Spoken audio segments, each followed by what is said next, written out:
estudiante de los últimos 2 años de humanidades en liceo nocturno. O sea, de ahí salí y me vine a Santiago a estudiar filosofía.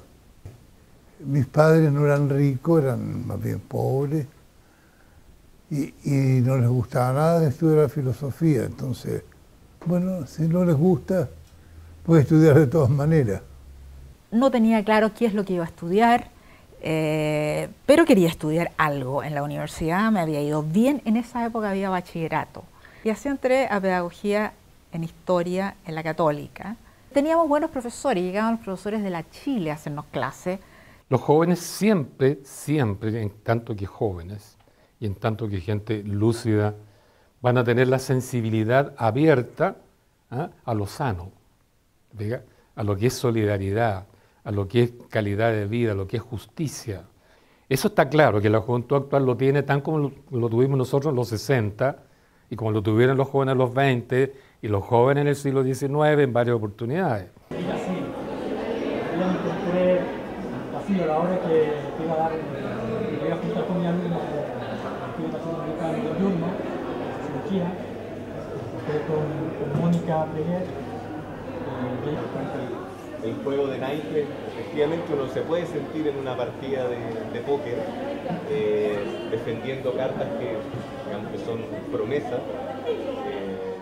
Hoy día una persona de clase media que logra estudiar medicina tiene que desembolsar a los padres, ¿no es así?, millones de pesos. Entonces, que le digan al joven que recién se recibe que la educación es ¿cómo se dice?, una manera de servir a los demás, se va a morir de la risa, ¿no? Yo lo primero que hago es recuperar lo que perdieron mis padres y se van en vez de una clínica pública, se van a una clínica privada. En mi caso no, porque se salía de la educación y se iba al servicio público en general, como un bien, como un deber, como un pago a lo que le habían dado. Entonces eso es una cosa imposible de rescatar, salvo con una educación, nuevamente una educación gratuita. La gratuidad es un derecho. Una de las principales actividades de las que el Estado es responsable es de la educación de sus ciudadanos. Eso tiene sentido no solo en los aprendizajes o en el aprendizaje básico, sino que también como ciudadanos y como personas que van a contribuir al desarrollo de la nación. Entonces, eso significa que cada ciudadano tiene derecho a tener una buena educación y no una educación de segunda clase. Todo el sistema implantado en los años 80 y que realmente permaneció sin cambios fundamentales en los años 90 y hasta ahora, requiere de cambio. Yo creo que sí. Y eso es duro y difícil porque es un tremendo cambio. La educación debiera estar consagrada como un derecho, sí. Yo creo que eso debiera tener una modificación porque es un derecho, es casi un derecho natural del ser humano educarse, desarrollarse, y la institucionalidad de esa educación depende de la sociedad organizada en el Estado y por lo tanto debiese ser un derecho consagrado en la Constitución, sí. Hemos entrado en una fase de retroceso histórico en materias educativas en este país, porque es primera vez en toda la historia de Chile que la educación se plantea, como lo dijo el presidente Piñera, como una mercancía. Y por otro lado, lo que nunca había ocurrido antes también, que la educación en Chile como sistema general tiende a incentivar la competencia entre individuos, entre escuelas, entre universidades, ¿no es cierto?, la gran competitividad, lo que llaman el enfoque por competencia, cosa que antes tampoco, porque que yo recuerde tanto la educación pública como la privada, se enfatizaba la solidaridad o la comunidad cristiana, desde el amor al prójimo, o la comunidad que apunta al compañerismo y la lucha por la liberación social, etcétera, que son cosas en el fondo similares. Entonces la reforma educacional no va a resolver el problema de fondo. Mi opinión es que no podemos garantizar que esta universidad dure 5 años. ¿Sí?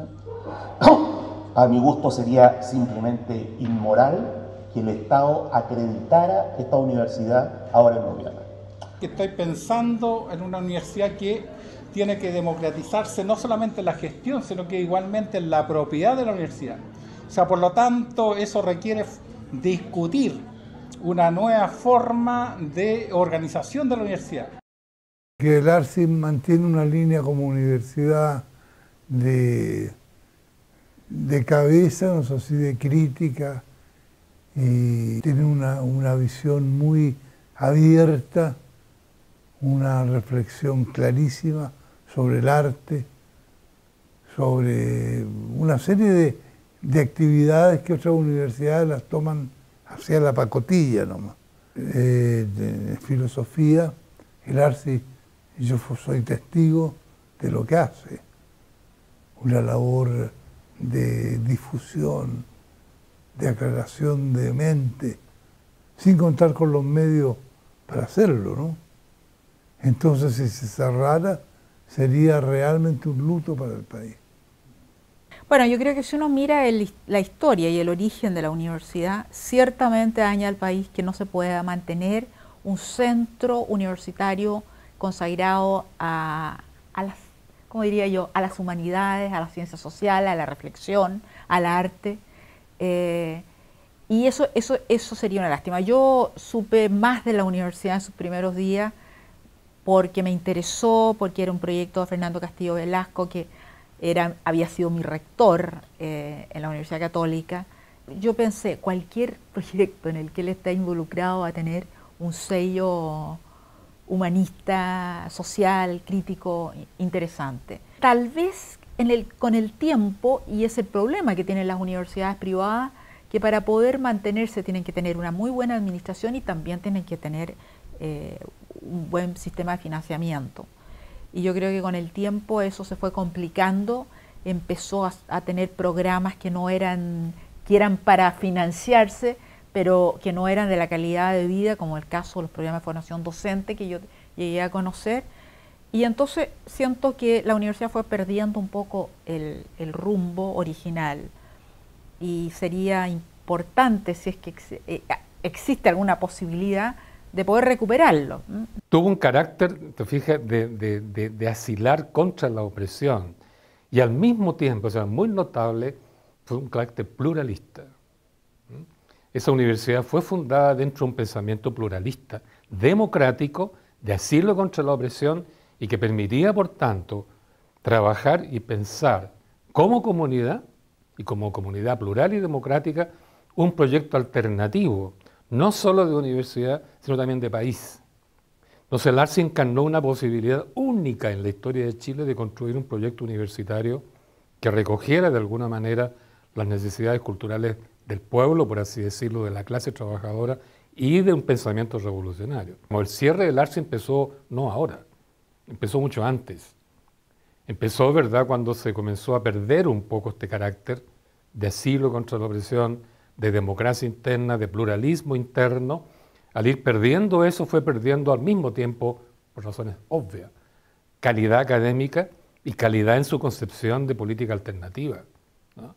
Entonces, que hoy día se esté cerrando es muy triste porque es un proyecto de izquierda que la misma izquierda hizo fracasar.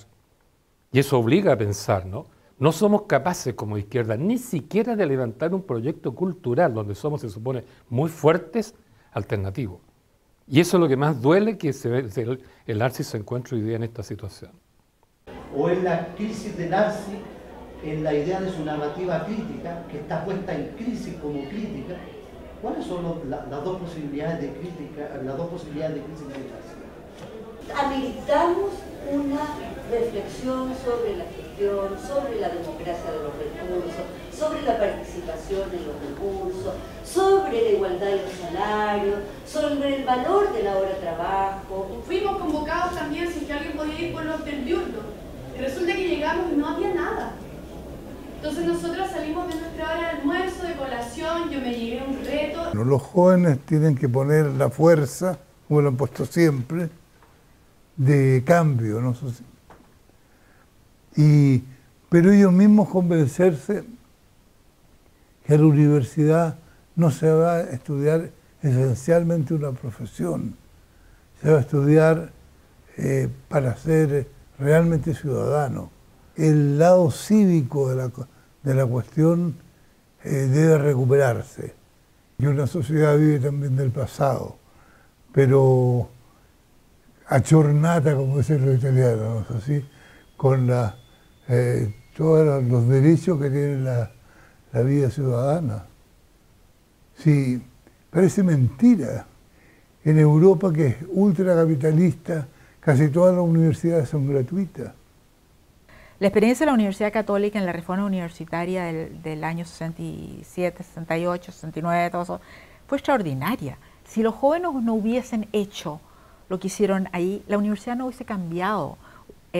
Después sí volvió a cambiar, pero hay algo que quedó para siempre y quedó marcado también en esa juventud. Así que yo creo que hoy día estos jóvenes que están luchando por una mejor sociedad, por un mejor sistema educativo, ellos han logrado ya un cambio tremendo.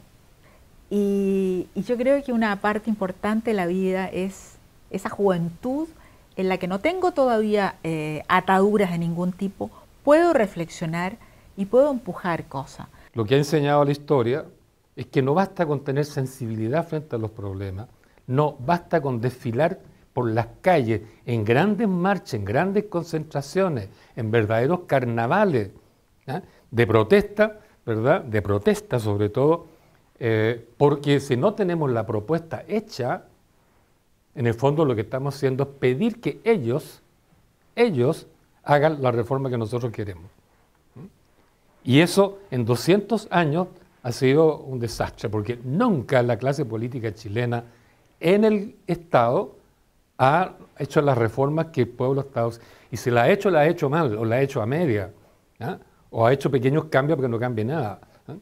Entonces, yo creo que el problema que tiene la juventud hoy día y que todavía no comprende bien es que esta vez no basta con marchar, no basta con protestar, no basta con pedir, sino que hay que proponer la solución hechita y ojalá practicada en campo propio. Y no solo proponerlo, imponerlo soberanamente. Esto que se llama Arsis entre sus laberintos y cobardía. Ya no somos los mismos, se ha desatado la jauría de actos infames. Encuentro que, aparte de potente, una gran poesía, está súper orientada a lo que está pasando acá, y en realidad traigo otra.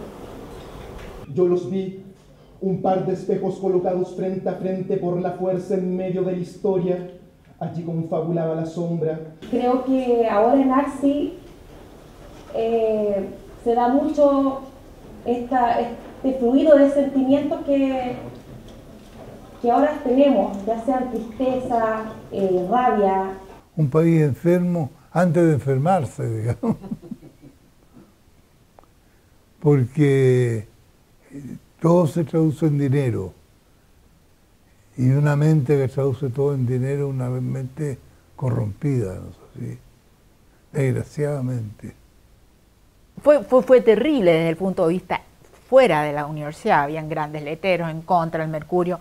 Estaba todos los días y la televisión en muchos programas en contra de los universitarios, pero lograron mostrar una capacidad ordenada y una visión de una universidad católica distinta. Y se logra entonces la triste mentalidad. Tenemos un rector que tiene una imaginación enorme como para visualizar una universidad distinta y hacerla funcionar. Y yo creo que es un gran tema que permanece hasta el día de hoy como modelo de cambio. Hay abajo aquí una consigna que está en la muralla, en el primer piso, en este patio, que dice: seamos jóvenes rebeldes y viejos porfiados. ¿Me fija? Lo que pasa es que no todos los viejos son porfiados. Un caso clarísimo entre nosotros, entre los historiadores, a Lucho Vitale. El hombre fue siempre rebelde, ¿verdad? Y creativamente rebelde hasta que murió. Pero ojo con los viejos, hay que saber elegir los viejos con los cuales vamos a construir un diálogo de futuro. Porque muchos otros viejos terminan construyendo una construcción política ni siquiera hacia el pasado, sino el presente, ¿no? Porque también transando con el sistema.